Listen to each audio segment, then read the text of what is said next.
Bueno, aquí estamos de vuelta. Muchas gracias, Eli. Como todos los martes y jueves, estamos en sitio abierto a través de Radio Congreso. Bueno, muchos temas están por delante y esta misma semana va a haber varias cosas muy fuertes, diría yo. Bueno, pero la idea de hoy es platicar de política migratoria y la relación México-Estados Unidos. Ya tenemos un escenario casi terminado de las elecciones, ¿no? En Estados Unidos todavía faltan creo que 2 o 3 estados que se cuentan en los primeros días de diciembre. Ya el señor Trump alzó la cabeza y todo eso. Bueno, pero le quiero decir que está con nosotros para que sepa con quién vamos a discutir, a conversar. La senadora Verónica Noemí Camino Farjat, secretaria de la Mesa Directiva y de la Comisión de Turismo, integrante de las Comisiones de Asuntos Indígenas, Economía, Gobernación, entre otras. Senadora Verónica, muchas gracias. ¿Cómo estás? Al contrario, muchísimas gracias, Javier. Feliz de estar aquí en Radio Congreso por primera vez y espero que no sea la última. Bueno, eso nos da muchísimo gusto. Está también con nosotros la senadora Gina Andrea Cruz Blackledge, presidenta de Relaciones Exteriores de América del Norte. No dije, bueno, si no lo dije, lo digo ahora, la senadora Verónica Noemí es de Morena y está la senadora Gina Andrea Blackledge del PAN, presidenta de Relaciones Exteriores América del Norte, integrante de la Comisión de Derechos Humanos, Estudios Legislativos, Federalismo y Desarrollo Municipal, entre otras, senadora por el Partido de Acción Nacional. ¿Cómo estás, Gina? Bienvenida. Muy bien, muy buenos días. Un gusto estar aquí contigo, gracias con Verónica. Gracias de nuevo por tu presencia. Gracias. Bueno, y también con nosotros el senador Gabriel García Hernández, él es de Morena, secretario de la Comisión de Desarrollo y Bienestar Social, integrante de la Comisión de Radio, Televisión y Cinematografía, Zonas Metropolitanas y Movilidad, Puntos Constitucionales, entre otras. Querido Gabriel, ¿cómo has estado? ¿Qué tal? Muy buenos días. Aquí saludos a mis compañeras. ¿Cómo has estado, Gabriel? ¿Bien? Muy bien, con el gusto de acompañarles. Ya plenamente integrado, ¿verdad? Plenamente integrado. Te vi el otro día en lo que me contabas del Fuego Nuevo, ¿no? Ya. Así es, sí. Aquí estuvimos. Sí, estuvo bueno. Aquí nos acompañaron. De Iztapalapa, ¿no? Muy bueno. Así es. Sí, nos renovamos. Bueno, a ver, empecemos con algo que ¿por qué suscitará para ustedes, creen, tanta importancia el fútbol en estos días? Así, después de ver esa locura de Polonia, México, ¿no vieron en todos lados cómo todo el mundo se mete en eso? Como un senador que es de carne y hueso, senadora de carne y hueso y un pedazo de pescuezo, diría la abuela. ¿Por qué nos meteremos así de manera tan brutal? Pues yo solo te puedo decir que estaba en el aeropuerto de la ciudad de Mérida. Nos dijeron, adentro hay televisiones, no hay una sola televisión. Entonces saqué mi teléfono, tengo una bocina portátil siempre, puse el teléfono, conecté a la bocina, puse el partido a todo volumen y toda la gente estaba junto conmigo atrás, escuchando el fútbol. Teníamos el teléfono así, todo el mundo atrás, ¿no? Sí. Entonces es increíble y mucha gente, sobre todo mujeres, me decían, sabes que no veo el fútbol, pero cuando es el mundial, ahí estamos. Sí. Porque, pues bueno, nos representa. México, como quiera, es nuestro país, es el país de todas y todos nosotros. Y bueno, hablaban del tema del penal, que conversamos hace un momento. Y decían, yo no creía en Memo Ochoa después de lo mal que le ha ido, etcétera. Pero parar el penal del que era, pero tiene un premio, ¿no? El mejor futbolista, el Botín de Oro. El Botín de Oro, exactamente. Entonces, después de eso, dicen, no, pues ya, redimido. Ok, ya lo queremos otra vez, ¿no? ¿Tú cómo la ves? Bueno, yo creo que el fútbol para los mexicanos y las mexicanas es el deporte nacional, ¿no? Sí. Por excelencia. Y la verdad que lo bonito del fútbol es que finalmente como país nos une, siempre estamos unidos. Sí. Cuando juega México, obviamente cada uno de nosotros tenemos nuestros propios equipos nacionales, ¿no? A quien le vamos, etcétera. Soy Chiva y que yo. Sí, yo soy Cruz Azul y que aunque pierdan, aunque ganen, ¿no? Pero yo creo que el fútbol nos une a todos y estar viviendo, pues obviamente desde cualquier espacio, un partido, ¿no? Como el que acaba de suceder y obviamente vamos a estar pendientes de lo que sucede en el próximo contra Argentina, pues finalmente como que genera mucha esperanza, ¿no? En todos nosotros. Nos olvidamos de todos los temas cotidianos o los temas laborales, metemos, etcétera, ¿no? Y nos metemos todos en el mismo canal. ¿Tú también entras en esta fiebre, Gabriel, senador? Sí, la verdad también, porque pues el fútbol pues es y más cuando juega la selección y en el mundial, pues es el reflejo de cómo nos podemos unir en un objetivo todos, ¿no? Claro. Todos por México. Punto. Fíjate que decía una amiga estudiosa de las cuestiones de sociología, antropología, decía que hay dos cosas que unen a México. Una, la Virgen de Guadalupe, y otra, el fútbol. Que es increíble. El fútbol, hablando de selecciones, ¿no? Pero bueno. Sí, sí. Bueno, a ver, A ver, muy en breve, de una sola vuelta. Así, tu pronóstico sobre la reforma electoral y eso que estamos en plena discusión. Pues ya vimos que nos vamos a ir por leyes secundarias.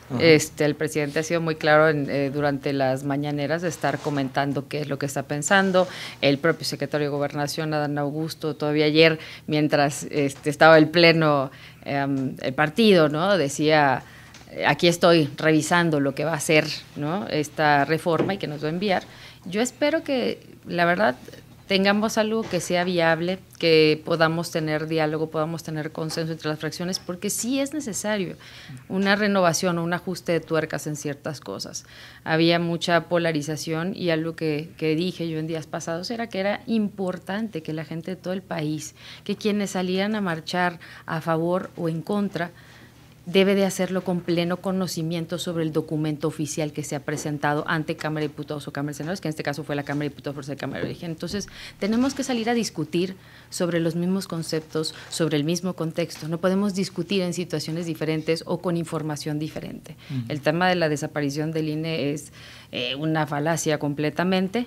Lo que sí es, el cambio de nombre pues, es inevitable. En Yucatán se ha cambiado 3 veces el nombre del organismo electoral estatal y no ha pasado nada, pero sí se le han dado mayores atribuciones, como por ejemplo cuando estuvimos con las consultas, el tema del plebiscito, del referéndum. Incluso yo siendo diputada me toca alinear eso en nuestra legislación. Entonces creo que hacia ahí es a donde vamos y nosotros esperamos pacientemente para que podamos entonces salir a decirle a la ciudadanía de qué se va a tratar, pero sin lugar a dudas no hay consenso en la parte constitucional, ¿no? Nos vamos a las leyes secundarias, siempre lograremos algo. ¿Así será, Gina? Bueno, yo creo que el ejercicio que se hizo por parte de la ciudadanía el pasado 13 de noviembre, yo creo que de alguna manera se puede pensar que abrió los ojos, ¿no? Y obviamente puso más en la mira la propuesta que se estaba haciendo por parte del Ejecutivo.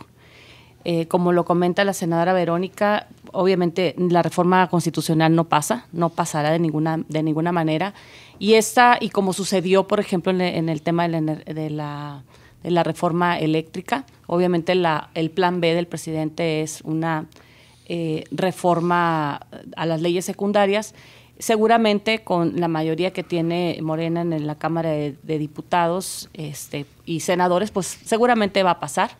Yo creo que sería extraordinario que pudiera haber consensos y que pudiera haber apertura, como no la ha habido en ninguna ley, de poder mover algunas cuestiones ahí que se pudieran analizar y que se pudieran consensar, en donde pudiéramos ser escuchados los de los grupos minoritarios. Sin embargo, con toda honestidad y como lo hemos visto en la práctica, eso no va a suceder, pero finalmente yo creo que va a pasar. A ver, finalmente, senador Gabriel, ¿cómo ves? Pues yo todavía le apuesto al consenso y creo que el ejemplo ya está en el Senado de la República. Se logró que se hiciera la reforma constitucional para que el Ejército siguiera contribuyendo con el tema de la Guardia Nacional. Se discutió, se escuchó, se rectificó, se encontró un punto de equilibrio y ahí está el resultado.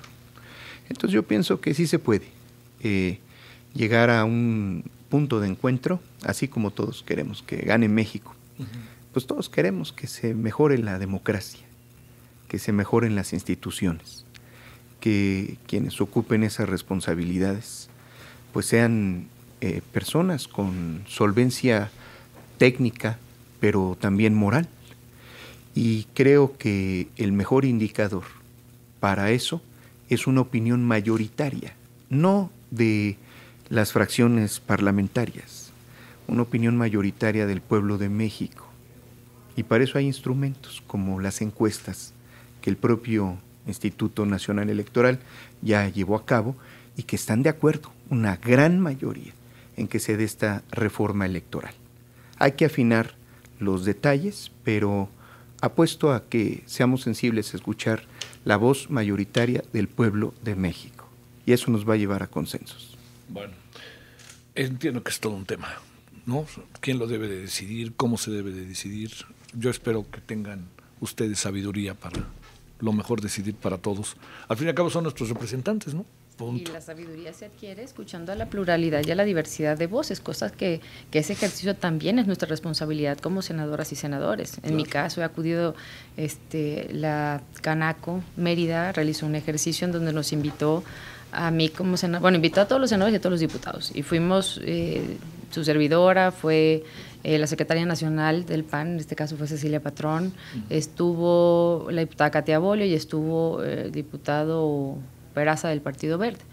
Y ahí es donde les decía, o sea, donde cada quien dio su punto de vista, ellos aportaron también, y uno de los digamos, de la plática, en un punto importante de la plática fue, a mí me gustaría mostrarles, me gustaría que nos sentáramos a hacer un ejercicio, pero un ejercicio de revisión de documentación de las denuncias que se pusieron contra las irregularidades de los procesos, contra las sentencias que dictaron en el Tribunal Electoral de la Federación, los comunicados que hizo el OPLE local, los comunicados que hizo el INE, y que pudiéramos realmente sobre ese ejercicio que se dieran cuenta de dónde nosotros tomamos o de dónde también pues la iniciativa del presidente aglutina esta situación.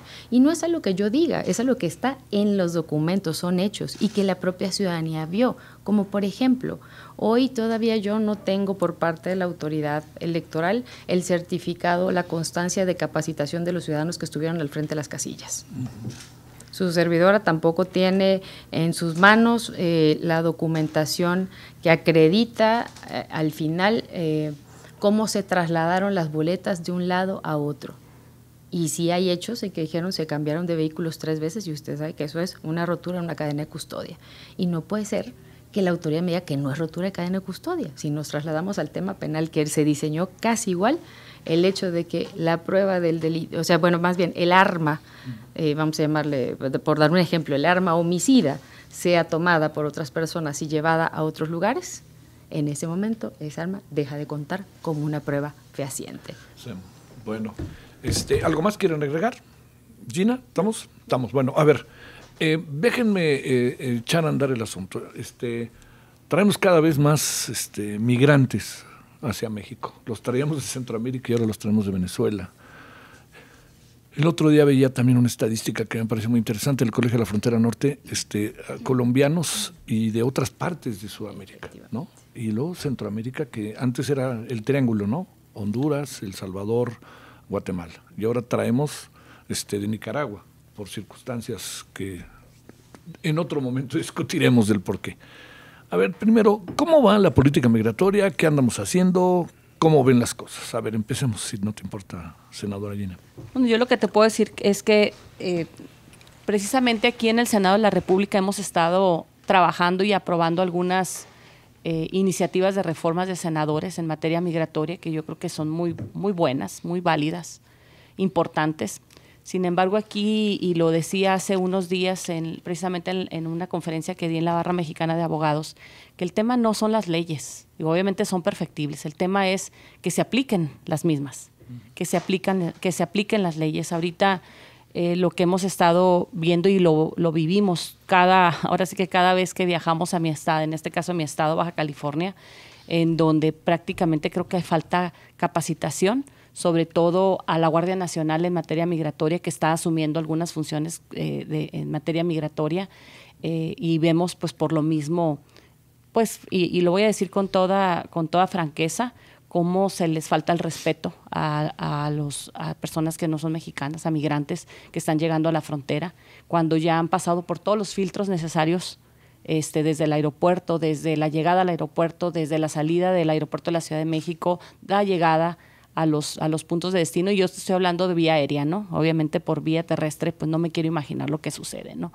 Desgraciadamente lo que hemos visto en estos últimos tiempos, y lo voy a decir con toda honestidad, no es nuevo, no es de esta administración, es una situación que se está viviendo desde hace mucho tiempo, cómo ha habido violaciones a los derechos humanos de nuestros hermanos migrantes en el sur del país, cómo en su tránsito por el mismo también han sufrido de esta situación, y como consecuencia, bueno, llegan a la frontera con el intento de cruzar y con las medidas migratorias que están tomando, en este caso el gobierno de los Estados Unidos, bueno, pues sufren prácticamente una tercera muchos de ellos una tercera generación. Obviamente están en un gran peligro el cruce por nuestro país. El tema del crimen organizado, cómo ha ido infiltrándose y metiéndose precisamente en este tema, cómo están aprovechando. Y pues hemos visto las consecuencias fatales, ¿no? De migrantes que han muerto en accidentes. En estos últimos tiempos hemos tenido 2, uno en Chiapas, uno ya en Texas. Uh-huh. Y bueno, yo creo que es tiempo de que se haga algo en esta materia verdaderamente, ¿no? Que se cumpla principalmente la ley, ¿no? Y sobre todo el respeto a sus derechos. A ver, ¿cómo ves las cosas, Gabriel, tomando en cuenta también esta dinámica, ¿no?, interna que vive los Estados Unidos ahora, con las elecciones a las que hacemos referencia, con Trump que parece que ahí viene de vuelta, con el gobernador de Florida que puede ser un importante adversario de Donald Trump, con el presidente mexicano que tiene que ahí andar entre 2 y 3, pistas, ¿no? Por una parte está el presidente, por otra parte puede ser presidente, en fin, todo esto es la política, al fin y al cabo, ¿no, Gabriel? Así es. Creo que el problema es el origen. ¿Por qué hay necesidad de emigrar? Porque no hay condiciones, no hay trabajo. Eso obliga a migrar a donde lo hay. Entonces, el asunto, por lo pronto, y siempre, mejor dicho, hay que verlo atacando las causas. ¿Qué tenemos que hacer con la principal potencia del mundo en materia económica y nuestro vecino directo, los Estados Unidos de Norteamérica? Ellos tienen que mirar que si no les ha de afectar las cuestiones que de manera injusta le atribuyen a los migrantes, como la violencia, el narcotráfico, tienen que invertir, mirar hacia el sur, del norte al sur. Tienen que contribuir al desarrollo. Eso les va a salir mucho más barato que poner, como recientemente lo están diciendo, que quieren poner tanques en la frontera. En Texas, estas medidas son absurdas. Si toda esa inversión se canalizara a el desarrollo productivo en las regiones, no solamente aumentaría la competitividad del continente, porque es un hecho que está avanzando con China, que se está convirtiendo en la primer potencia de producción, se está comiendo el mercado, no se está utilizando el potencial que tiene toda Latinoamérica. Y eso los norteamericanos les convendría muchísimo a su propia vocación liberal, histórica. Ya hicimos un primer paso. Aquí en el país lo que se hizo justamente fue al inicio mirar hacia el sur. Por eso el desarrollo del Tren Maya, el corredor transísmico, las inversiones de Dos Bocas, porque se tienen que utilizar esas condiciones estratégicas del sur para poder ahí ser una frontera de resistencia que utilice el potencial que desarrolle.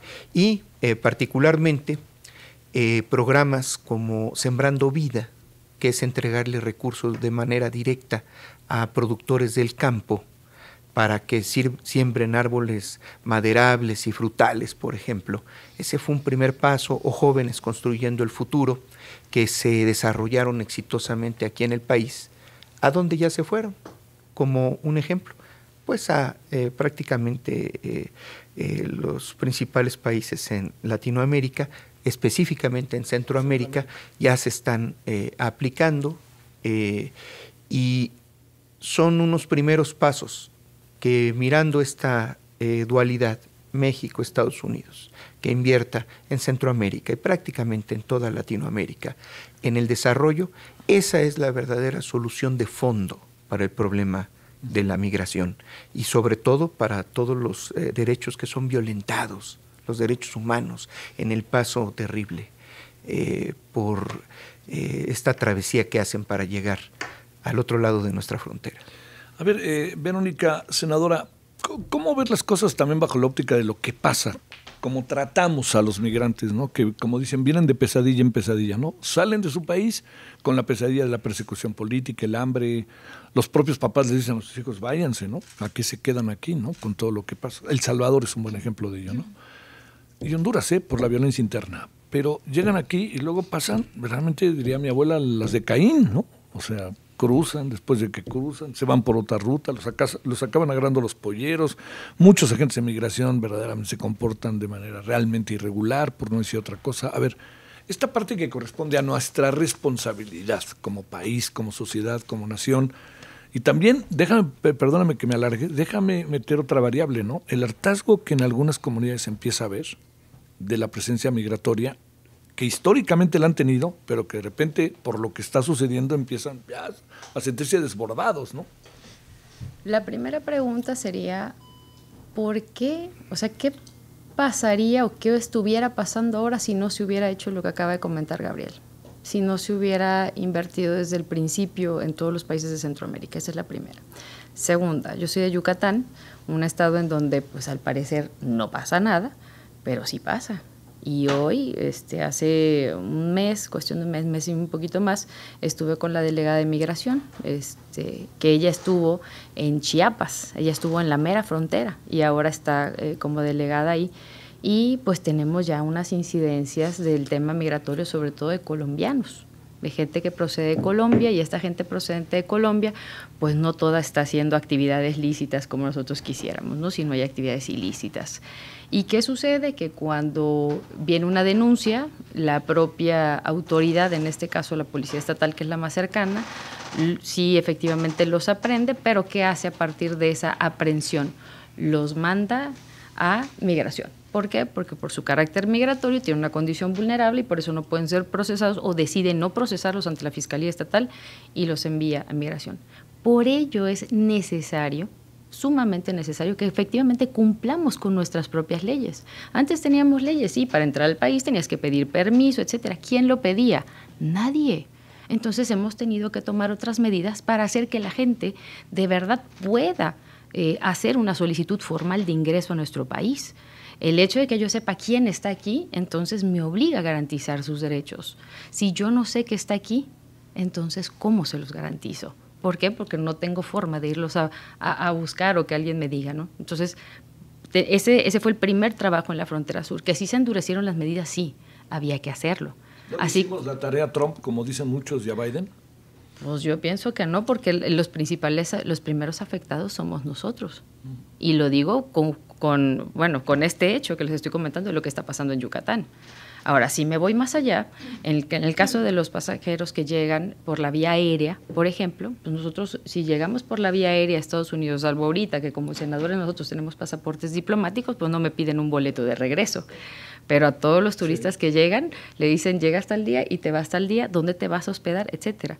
Entonces, si aquí la gente proporciona esos datos y aún sobre esos datos hay otras preguntas que están siendo realizadas de forma incómoda, bueno, valdría la pena efectivamente hacer una revisión y pedirle en este caso al Instituto Nacional de Migración, bueno, que opte otras medidas para el trato, para cambiar la forma quizá en la que se habla, pero la restricción en cuanto a la información, esa no puede cambiar. Necesitamos saber quiénes están aquí, cuánto tiempo vienen, a qué vienen y cómo se van. Eso creo que es en todo el mundo. Está un poco difícil, ¿no?, que pueda pasar eso en función. A ver, pienso en lo siguiente. Alguien que viene a México entra y dice, yo lo que quiero es entrar. Voy a regresar. Entonces, si lo digo por la buena, me van a correr o me van a sacar. Pero si no, pues ¿qué le hago también cuando es un problema multilateral? No es un problema de México o de El Salvador, es multilateral. Me regreso al tema de Gabriel. Y también opino lo mismo. En vez de estar gastando dinero en guerras, que les ha salido contraproducente, por ejemplo, la inversión en la guerra en Europa, en la zona de Rusia con Ucrania. ¿Por qué? Porque eso ha provocado una inflación que es la principal preocupación del ciudadano estadounidense. En el caso de México, la inflación no nos ha golpeado tanto por las medidas que se tomaron desde el gobierno federal.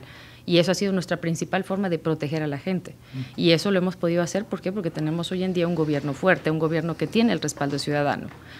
No es el caso por lo que estamos entendiendo o lo que se quiere aparentar en el tema estadounidense. Entonces, al final, pues, ¿por qué resurge la idea del tema de Trump? Porque, vuelvo al punto, ¿qué es lo que utilizó el presidente Trump para llegar en ese momento a la presidencia de Estados Unidos? A México.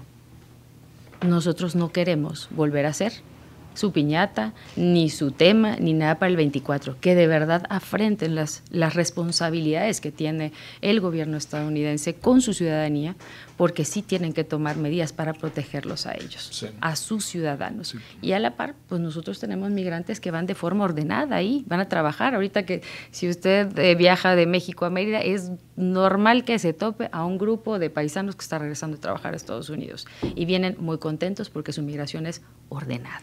Bueno, pero la mayoría es la no ordenada, que ese es el gran problema que tenemos. Trabajando por ello. Sí, el claro. tema es qué pasaría si no hubiéramos hecho lo que hasta hoy hemos hecho como país. Esa es buena pregunta. A ver, ¿cómo la ves, senadora? Además, siendo que estás en tu tema, por el tema... Y ella vive en frontera. Sí, ella vive en frontera, que tienen ¿no? otro contexto. Es entre Cachanilla y TJ, como dicen allá en, bueno, precisamente. en San Diego.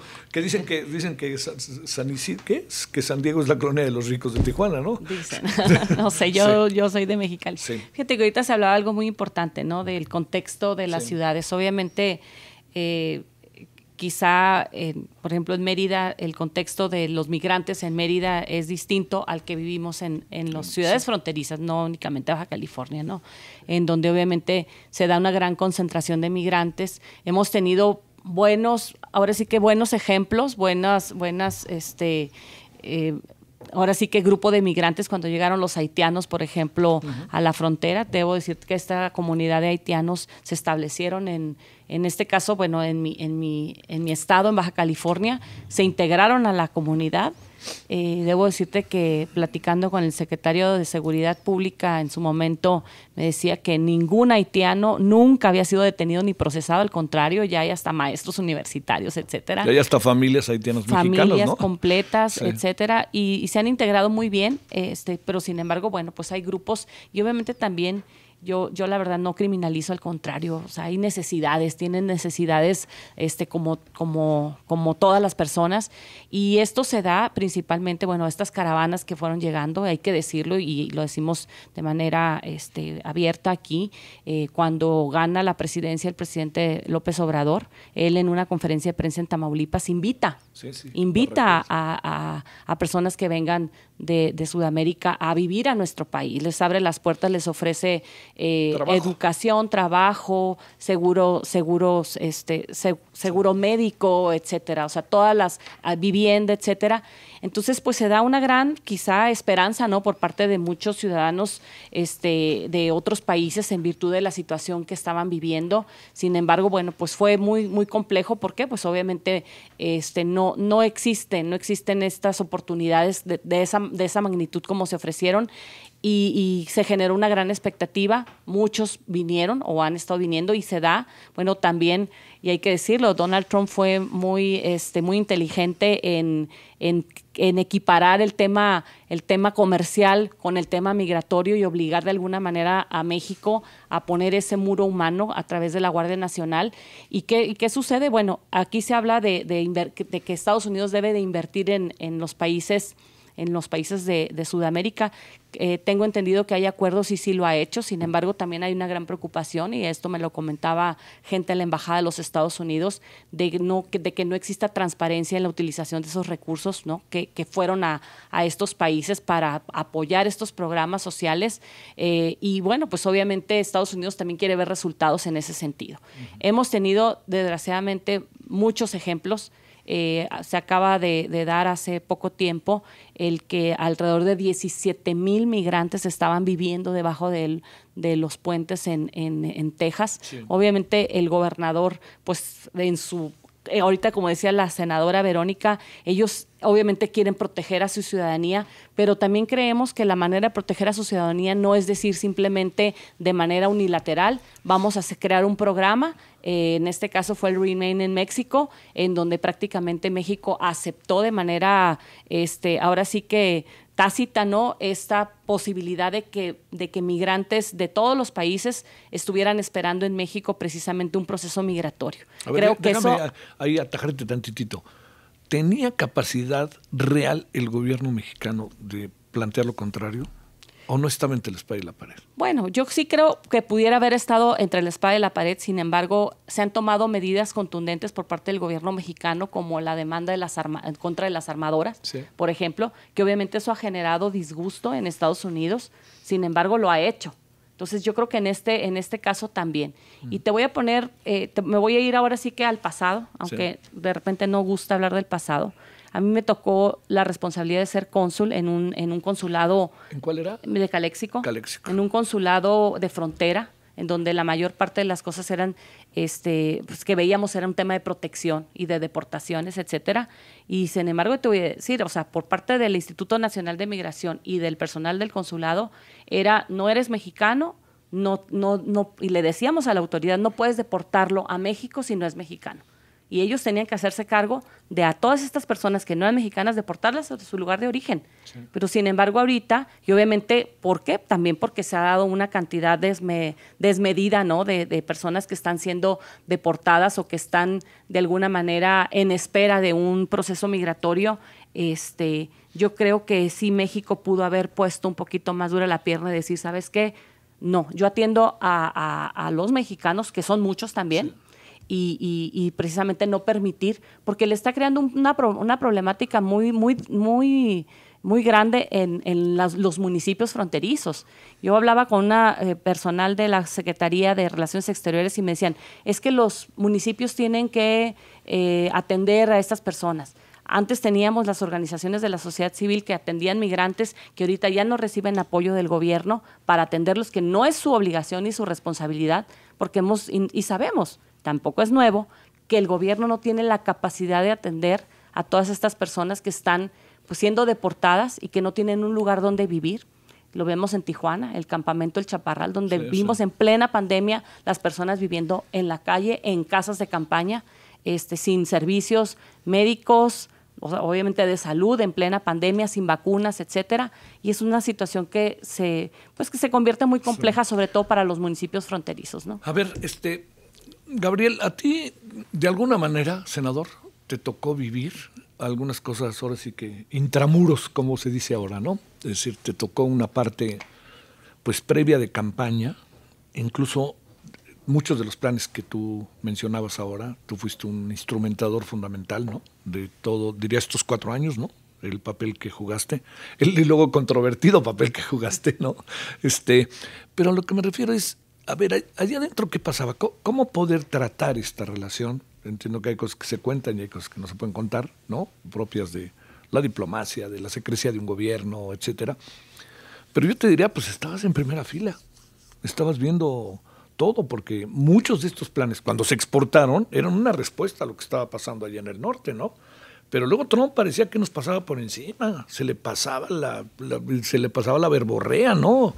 Y luego llega otro presidente que parece más mesurado y entonces también medio lo tratamos mal. O sea, a ver, ¿qué ves desde dentro? Migrantes, relación México-Estados Unidos, etcétera. Pues yo separaría, ¿sí?, antes de la elección del 2018. Sí. Justamente en el año 2017 es en donde Trump hace esta difusión de primero América. No a fue terrible todo eso, ¿no? Oye, perdóname, esa conferencia de prensa, sí, no, que hizo con Peña Nieto es para el olvido de la historia. Viene y prácticamente se burla sí, claro, del presidente de una manera tremendamente irrespetuosa, ¿no? Sí. En ese momento, el planteamiento que hace en contra de pues los derechos humanos, derechos laborales de los trabajadores en México que tienen necesidad de emigrar. Tiene una respuesta que es un libro que se llama Oye Trump. Oye Trump, sí, recuerdo. ¿Sí? Que todo el mundo calificó como una especie de suicidio anticipado en ese momento, porque pues históricamente hay que estar bien con los americanos para llegar a la presidencia, ¿verdad? Y si no, pues ahí está el ejemplo de el presidente Madero, lo que sucedió. Entonces, en ese momento se hace un planteamiento y se convoca a una gran movilización y se convierte en parte de la plataforma de nuestro movimiento, la defensa de la soberanía, no solamente del país, sino de los que están fuera de nuestras fronteras. Pero también se plantea de fondo que la solución es desarrollar al país, que no vamos a convencer a esas ultras conservadurismos norteamericanos. La América profunda. Exactamente, que tenemos que desarrollarnos al interior.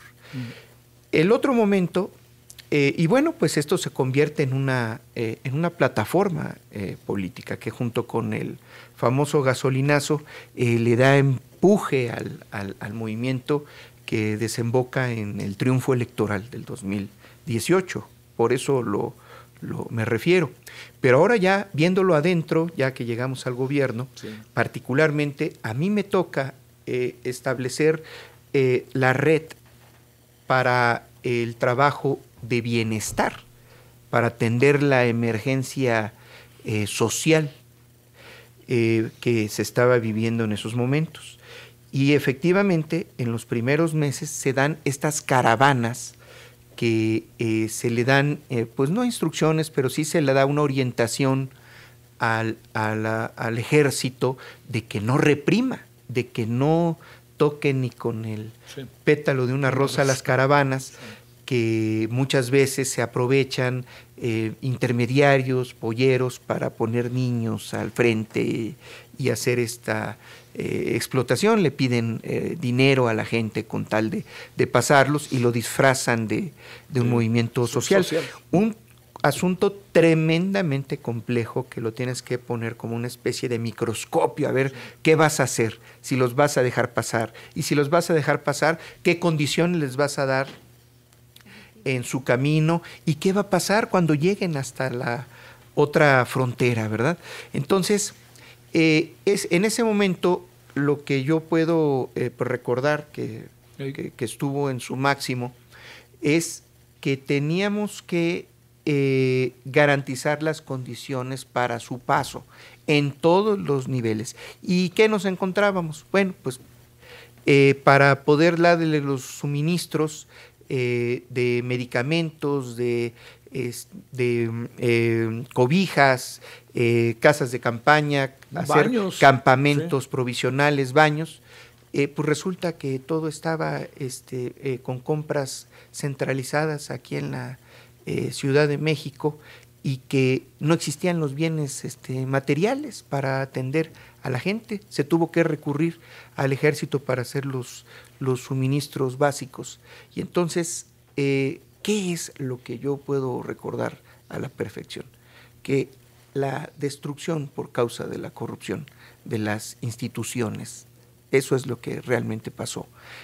No teniendo los suministros básicos ni las instalaciones necesarias para poder atender, pues en ese momento sí representó una crisis que se tuvo que atender de manera emergente, y que después fue evolucionando para que los centros en donde se le da recepción a los migrantes en su paso, y un registro para que no se den esta clase de vejaciones como esto de la trata de personas, que es una de las cosas más dolorosas que enfrentan los migrantes, pues se fue corrigiendo en el camino, al grado de que ahorita, si hubiera realmente migrantes que no están siendo atendidos o asistidos, ahí estarían las cámaras, ahí estarían los representantes que pertenecen a otra los albergues, alternativa la gente que política, albergues, y ahí etcétera. estarían Sí diciéndolo. Pero si me permiten decir qué es lo que salva todo, sí, en realidad no son solo las acciones del gobierno, es la gran solidaridad del pueblo de México, el gran conjunto de heroínas y héroes que se encargan de dar alimentos, sí, alojamiento de manera voluntaria, que provienen de la sociedad civil, que no tienen un vínculo y no lo quieren tener con ningún partido político, y que le dan cobijo a la gran vocación de nuestro país, que es ser excelentes anfitriones, excelentes receptores y uno de los pueblos más solidarios. Y la sociedad está teniendo muchas manifestaciones que está ayudando muchísimo a que al menos en México ese paso sea menos doloroso. Las desgracias que ha habido de la gente que se asfixia en los camiones, normalmente provienen del crimen organizado de los polleros que pagan por anticipado y con tal de no ser descubiertos, pues son capaces de asesinar a la gente dejándola asfixiar con tal de no perder esa red de mafia que traslada a personas. Pero cada vez son menos porque hay una mejor recepción y hay mucha gente buena que en el camino ayuda a los migrantes. A ver, déjame preguntarte antes de que le planteemos a la senadora, ¿cómo se ven las cosas desde esta óptica de una instrumentación de un conjunto de cosas, de políticas que desarrolló el gobierno, que algunas no se ven, pero ahí están, otras a lo mejor no se han hecho, en fin, esta parte, ¿cómo se ve? Para, sobre todo en función de lo que plantea Gabriel, el senador, ¿no? O sea, de muchas de las cosas que llegaron y no había ni siquiera insumos para poder atenderlos y había que echar a andar una maquinaria para eso, ¿no? ¿Y dónde consigues una colcha? Es muy obvio, ¿no? Para atender, junto con una política migratoria efectiva, ¿no? Sí, bueno, lo que yo te puedo compartir en la experiencia, por lo que nosotros vimos en nuestro estado, que existían los recursos necesarios para atenderlos en otros presupuestos, y lo voy a decir, incluso dentro de los fideicomisos había recursos precisamente para atender y apoyar, pues entre otros temas, el tema migratorio. Sin embargo, bueno, pues entendemos que con la desaparición de fideicomisos o con la óptica, ¿no?, del gobierno de que no se le entregaran ya apoyo a las organizaciones de la sociedad civil que atendía los migrantes, que yo recuerdo cuando en la 63 legislatura que fui diputada federal, cada año teníamos que pelear el presupuesto. Obviamente también había resistencia por parte del gobierno del PRI para que aprobáramos recursos precisamente. Cada vez fueron menos, y debo decirlo. Antes se entregaban a los estados, a los estados fronterizos se les entregaba recursos suficientes para atender a los migrantes, pero también para apoyar a las organizaciones de la sociedad civil, que esto pues ya dejó de darse, en virtud de que el plan del gobierno federal era precisamente ellos asumir esa responsabilidad. Incluso, y voy a hablar por mi estado, se dejó de entregar apoyos a las organizaciones con el argumento de que se iba, por parte del gobierno federal, se iban a abrir estos grandes albergues. Se abrió uno en Tijuana, en Mexicali de plano no abrieron ningún albergue, porque bueno, pues hubo ahí también algunas situaciones ahí por el tema de los bienes, etcétera. Y se viene, bueno, finalmente esta situación muy, muy fuerte, ¿no?, de más caravanas y más caravanas, y lo que tuvieron que hacer, como ya lo... ¿Qué supones en este caso que detonó tantas caravanas? De repente entró el gobierno y ¡pum!, llegaron una gran cantidad de caravanas y luego se mantuvieron, ¿no? ¿Qué supones que lo detonó? Fue mucho la gran expectativa que se dio por parte del presidente de la República en esa invitación que hizo él precisamente en esta conferencia de prensa en Tamaulipas, donde hacía esa invitación. Obviamente, también, como se ha dicho aquí, hay que ver el origen de la problemática que se está dando en Sudamérica, ¿no? De la situación Centroamérica y Sudamérica, del tema de inseguridad, de falta de empleo, etcétera, y obviamente muchos vienen huyendo precisamente de una situación de pobreza, de una situación de inseguridad en sus países, pero creo que pues se vio como la gran posibilidad de una vida mejor, quizá en México, pero quizá ni siquiera muchos de ellos de la posibilidad de quedarse aquí, sino transitar por México para llegar a los Estados Unidos, y es cuando vemos ahora sí que de alguna manera se ha ido al extremo, ¿no? La solicitud de asilo político en Estados Unidos, la solicitud de refugio, etcétera. Entonces, bueno, yo creo que eso fue lo que se dinamitizó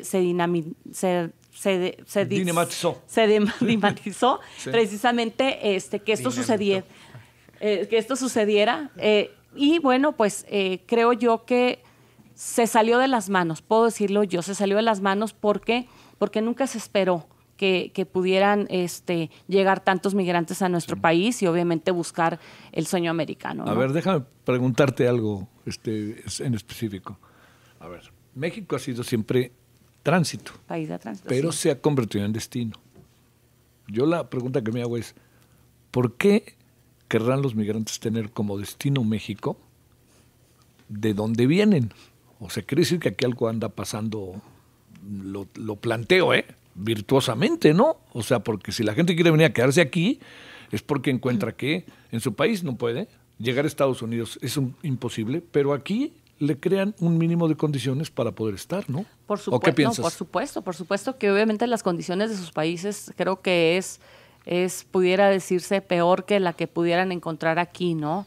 Y también aquí quizá están encontrando pues también la apertura, ¿no? De tener un programa social, de tener un apoyo, etcétera, ¿no? Que en sus países no se tienen, ¿no? Y sobre todo pues las libertades con las que todavía gozamos en nuestro país, ¿no? A ver, ¿cómo ves las cosas, senadora? Entrando como a la parte final y planteo, ¿hacia dónde vamos con un lío que trae Estados Unidos, ¿no? Entre un lío internacional, del cual no se puede abstraer, Yo pienso que la invasión de Rusia a Ucrania y Estados Unidos no puede hacerse a un lado, no le queda de otra, ¿no? Es un asunto de geopolítica y yo creo que es la historia y es el papel que juega Estados Unidos. Pero bueno, más allá de ello, sin que por esto quiera decir que me gusta, lo que te pregunto es, a ver, Estados Unidos trae sus broncas, nosotros vamos a seguir con nuestras broncas, nosotros traemos una elección que eventualmente puede ser competitiva, que puede generar nuevos escenarios, pero ahí seguirán los migrantes, ahí seguirán, ellos no, o sea, si gana Trump o Biden, para ellos va a ser lo mismo, si gana la corcholata mayor o menor va a ser lo mismo, ellos van a ver. ¿Cómo podemos ver esta parte en términos de la dinámica de un país como el nuestro? ¿Qué ves? Bueno, para empezar, creo que la diplomacia es la herramienta por excelencia que nosotros podemos tener para una política internacional sana. México hasta hoy ha tenido una gran tradición diplomática y me parece que lo que México le ha compartido en los últimos años a toda América ha sido, como bien dijo Gabriel, la solidaridad y por otra parte el tema de la prevención. En Chile yo viví una experiencia en 2014 en la que tuve la oportunidad de estar ahí en una misión igual diplomática y yo les preguntaba ¿por qué tantas casas de apoyo para problemas familiares, situaciones de calle, niños en vulnerabilidad? O sea, ¿por qué tantas casas? Y no estoy viendo nada de prevención de trabajo en la calle, no estoy viendo la prevención primaria, no estoy viendo el trabajo que se debe realizar ahí. No tenían en mente el tema de la prevención. Fue hasta después de esa visita, en donde también estuvimos en las cárceles de Chile, yo decía, bueno, ¿y las mujeres? Aquí están, y el 80% de mujeres son peruanas. ¿Detenidas por qué? Por narcotráfico. Entonces, ahí es donde me di cuenta, ¿no? que la prevención no es algo que se ha desarrollado naturalmente parecería muy obvia, pero lo que es obvio a veces no lo es. Sí. Entonces, después de trabajar con ellos y de darles muchas herramientas, al año siguiente ya crearon su Subsecretaría Nacional de Prevención y hoy trabajan mucho en ello. Y han tenido una mejor relación con Perú. En el caso de los haitianos, por ejemplo, que regresan aquí, tuve la oportunidad de estar en República Dominicana, en donde, por cierto, hay muchas empresas mexicanas y también yucatecas. En toda Centroamérica y Sudamérica hay empresas yucatecas. Y les digo a muchos empresarios, ¿por qué prefieren invertir en Centroamérica y Sudamérica y no en el resto de México? Me dicen, ¿por qué? Porque también ahí tenemos un mercado y podemos aportar. Entonces, en el caso de Haití, conviviendo con muchos haitianos que están en República Dominicana, que hoy hay un movimiento creciente en República Dominicana contra ellos, porque pues comparten la misma isla y está rodeado de océanos. Hablando con ellos te dicen, es que mi país es una desesperanza. ¿Por qué? Porque sí, nos hicimos independientes de Francia, pero Francia prácticamente nos puso un embargo sin ser embargo. Es decir, me devuelves todo lo que ya invertí a lo largo de tantos años y después serás libre. Entonces, no podemos vivir con gente así. Por eso llegaron los haitianos, por eso hoy están en la frontera norte. Son gente trabajadora, sí, pero pues no se les ha dado la oportunidad de sus países. Entonces, la política exterior mexicana, nosotros como senadores y senadoras, que próximamente estaré en Colombia la siguiente semana, uno de mis objetivos es hablar también con mi homóloga de ahí, con la senadora María José Pizarro, exponer la situación que estamos viviendo y poder trabajar en un punto en común. Por cierto, hoy vamos a nombrar, si todo sale bien, a la nueva embajadora que va a estar en Colombia, que va a ser un tema. ¿Por qué? Porque nosotros somos los únicos que podemos aportar desde el punto de vista de la prevención. Es decir, antes de que el problema explote, si ya sabemos que está, vamos a sus países, ¿cómo nos podemos ayudar? México no puede seguir estando como un país en donde estás recibiendo gente en la frontera sur, estás viendo cómo contienes sin hacer nada, que nosotros sí hicimos, porque hicimos una nueva política migratoria, una nueva ley, y también le pedimos a la Guardia Nacional que le entrara, como lo hacía antes la Federal de Caminos, que la Federal de Caminos era quien detenía y se lo llevaba a la gente de migración. Lo mismo hace la Guardia Nacional, no hay ningún cambio. ¿Que le metimos más personal? Por supuesto que sí, tenemos más Guardia Nacional presente. Entonces, no me pueden pedir en la frontera norte que ellos están sufriendo y que están ahí. Entiendo las condiciones de la ciudadanía, pero eso también implica, para que no hayan esas condiciones en la frontera norte, que trabajemos en nuestra frontera sur y que trabajemos en todos esos países. Entonces, la prevención es lo único que va a llevar al tema migratorio a que disminuya. Sí. Y, por supuesto, seguirle pidiendo seguir estando en este momento histórico que tiene México como un país con un gobierno fuerte, con un presidente fuerte, de estar haciendo negociaciones lo suficientemente, aventadas, yo le diría, no me gusta decir arriesgadas, porque aventadas, de decir, tú haces esto y yo hago esto. Y hasta hoy una de mis peticiones a todos los nuevos congresistas que están electos en Estados Unidos es pongan la parte del dinero que les corresponde para que se termine de hacer la inversión en todos los países de América, de Centroamérica, de Sudamérica y las islas del Caribe, para que entonces podamos seguir estando en un plano de igualdad. Mientras no lo hagan, entonces pues nosotros seguiremos tomando nuestras decisiones como un país soberano y como un país libre como lo es México. Bueno, a ver, cerremos, Gabriel, senador. Tenemos 3 minutitos, 1 minuto cada uno. ¿Qué esperan que venga? Y diría, aquí hay como muchos escenarios, ¿no? Entiendo que 1 minuto van a decir no es posible, ¿no? Pero les diría, a ver, ¿qué es lo que se puede venir con un tema que no va a parar? Y que además ahora tenemos una intensificación porque viene el fin de año, entonces los paisanos vienen acá y por ahí se cuela más de alguno y por ahí vienes cruzando la frontera de Estados Unidos a México y te aparece un pollero o te aparece, ya sabes, la delincuencia organizada.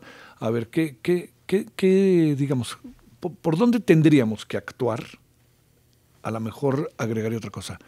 ¿Por dónde tenemos que fortalecer lo que estamos haciendo? ¿Y qué tendríamos que pensar hacer? Digamos, esto no va a parar. Y Estados Unidos, lo sabemos, está dividido en 2 mitades. Y Estados Unidos hay un racismo brutal.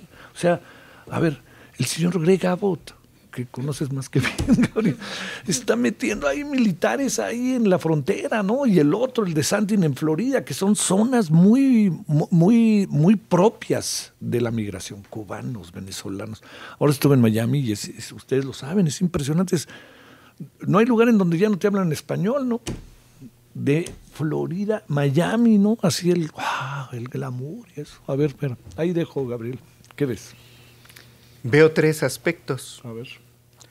El primero, dentro de poco tiempo, los latinos van a ser una mayoría en todo el sur de Norteamérica. Entonces, es la democracia la que va a resolverlo. 2, tenemos que mirar hacia adentro. Solamente es el desarrollo, la inversión productiva, el trabajo de lo que está en nuestras manos, que es nuestras fronteras. Y tercero, la pandemia demostró lo mucho que los norteamericanos nos necesitan. Entonces, esos 3 factores nos pueden unificar para sacar adelante el tema migratorio. ¿Cómo lo ves, Gina? Bueno, a mí me preocupa algo, es precisamente que obviamente ya no habrá reforma migratoria en Estados Unidos, como quedó conformadas precisamente tanto la House como la Cámara de Senadores. Obviamente no habrá reforma migratoria. Una vez más, por cierto. Una vez más. También hay que decirlo, el endurecimiento de la política migratoria por parte de algunos gobernadores, en este caso como el gobernador de Texas, pues también preocupa. ¿Por qué? Porque creo que se va a intensificar su cacería, ¿no?, en contra de los migrantes. Incluso creo que con esta nueva dinámica que está asumiendo, pues obviamente tendremos más migrantes deportados, más gente de este lado. Y bueno, yo esperaría que obviamente hubiera una política en materia migratoria por parte del gobierno de México y una postura por parte del gobierno de México más contundente en cuanto a esto. Y debo de comentarlo, el día de hoy yo estaré presentando precisamente un punto de acuerdo donde estaré solicitando que el Senado de la República se pronuncie precisamente por estos dichos o por estos anuncios que hizo el gobernador de Texas, y creo que debemos hacerlo porque finalmente nos ven débiles y nos ven sumisos, y creo que esto no lo podemos permitir. No, ya hay cosas en las que no hay de otra, tenemos que estar juntos. Esta es una de ellas. Así es. Ahora sí que es igual si es PAN, PRI, Morena, estas son lo que... Y es ahí el presidente, ¿no? Es el que gobierna y él es ahí debe de sentir él que hay una sociedad, pero siempre y cuando él haga su tarea, ¿no? Que esa es la otra. Así es. Cerramos. Pues yo no creo que nos vean como débiles, al contrario, nos ven tan fuertes que su estrategia ha tenido que ser desafiarnos, ya no ordenarnos. Antes nos daban órdenes, hoy nos desafían. Entonces, yo quisiera cerrar nada más esto para decir que reitero, que el gobierno de Estados Unidos haga conciencia en el tema preventivo. Y quiero también agradecerle, aprovecho este espacio contigo y aquí en el canal del Congreso para agradecer a todos nuestros paisanos migrantes que hoy invierten en México. Te pongo el caso excepcional, les mando un gran saludo a la familia de Santos, que son del municipio de Xuscap, en Yucatán, ellos están en San Francisco, que han invertido hoy en la zona sur, creando una empresa de exportación de naranja dulce, en donde están ayudando a todos los productores de toda la región. Ellos sí entendieron que su riqueza también es devolverle un poco a la tierra que les dio la salida y donde está una parte de su familia. Y a ellos son a los que México también les debe apostar, porque ellos también ejercen este tema de prevención, invirtiendo sus ganancias de ahí en nuestro país. Muchas gracias. Bueno, senadora Verónica Noemí Camino Farjat, gracias. Muchas gracias, senadora Gina Andrea Cruz Blackledge, PAN, muchas gracias. Muchas gracias. Senador Gabriel García Hernández Morena, muchas gracias, Gabriel. Gracias a ustedes. Es un gusto. Bueno, gracias en nombre de, en la producción Esperanza Barajas, Liliana Hernández, en el resumen informativo Elizabeth Robles Eli y en la operación Sergio Vargas. Muchas gracias, servidor Javier Solórzano les espera el próximo jueves aquí a las 10:30 de la mañana en el tiempo del centro, Radio Congreso Sitio Abierto. Pásela bien, adiós.